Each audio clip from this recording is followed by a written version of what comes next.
खुलुमबाय बड'लेण्ड रादाब नायगिरि बयनिसिमबो फुंबिलिनि गोजोन हामलायथि बावहरबाय। दिनै 10 एप्रिल 2025 इं मायथाइनि सानसेनि फानजामुथियाव थानाय राशिफोरखौ फरायथिनो लाबाय।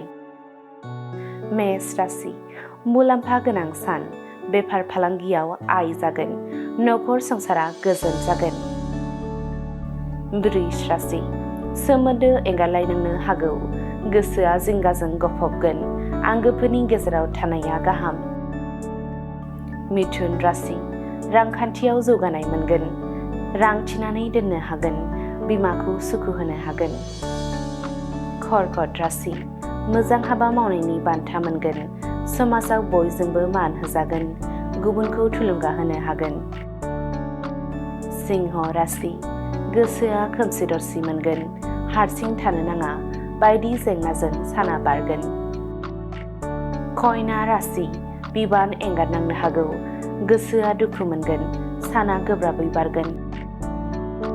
तुला राशि जिउनि गेदेरथार गोजोननायखौ मोनगोन, साननाया जाफुंजोबगोन, रंजा गोजोन सान जागोन। वृश्चिक राशि नखर सामलायनायाव गुलाय गुजाय थासारि सोमजिगोन, बिसि फिसायनि गेजेराव बाथ्रा गोरोबलायि जागोन। धनु राशि खामानि मावनायाव सांग्रां जानांगोन, देहाया खस्थ' मोननो हागौ, मेंग्लिनाय मोनगोन। मकर राशि राहा गोथे जागोन, खैफोदनिफ्राय बारग'नो गोब्राब मोनगोन, गोजोना गोमागोन। कुम्भ राशि साननायनि जै जागोन, जेरावखि आखाइ होआ जाफुंसारनाय मोनगोन, मुलाम्फा गोनां सान। मीन राशि गुबुनजों फाव फान्दाय जानो हागौ, सुबुंफोरजों दुसि जागोन, गोसोखौ हमथाना सोलिनांगोन। दिनैनि राशि फरायथिनाया एसेनोसै। बेजों लोगोसेनो दिनैनि साना बुहुमनि साफ्रोमबो सुबुंफोरनि थाखाय गाहाम जाथों, बेनि थाखाय बड'लेण्ड रादाब नखरनि जानानै इसोरनि खाथियाव आरज गाबनाय थाबाय। गोजोन्थों। दाउ खौवौनि गाराङा बैसागु बोथोरखौ बरायनानै लाबोदों। बगाजुलियाव बैसागुनि दान्दिसे हाबाफारिनि गेजेरजों बगाजुलियाव मोनसे रंजाथाव बुब्लि।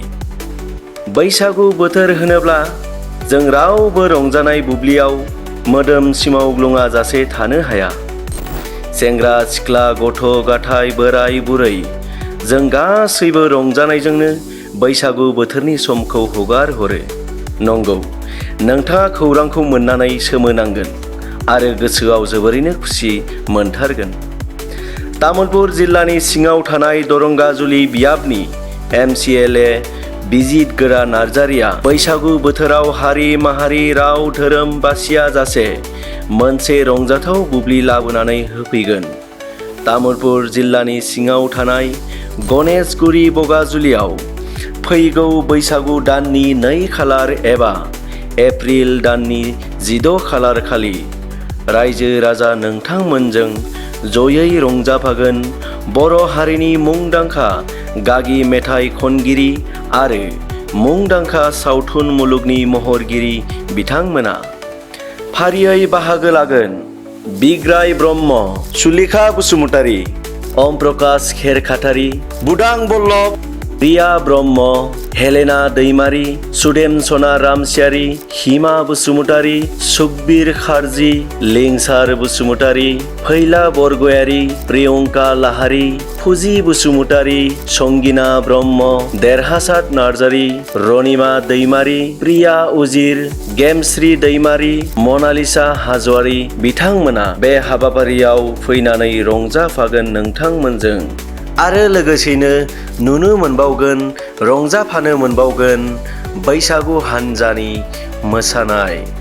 बे बैसागु मोसानाय हान्जायाव 55था बैसागु मोसानाय हान्जाया बेवहाय रंजाफैगोन आरो बेवहाय नुनो मोनबावगोन, रंजाफानो मोनबावगोन, बे हाबाफारियावनो बाहागो लाबावगोन 55था मोसानाय हान्जा। आरो बे हाबाफारियाव BTCनि MCLA बिजित गोरा नार्जारी बिथाङा गासैखौबो लैहोर लैहोर फैनानै बाहागो लाफैनो थाखाय गुरैयै खावलाय हरदों। नोंथाङाबो रंजानो गोसो जायाखैना?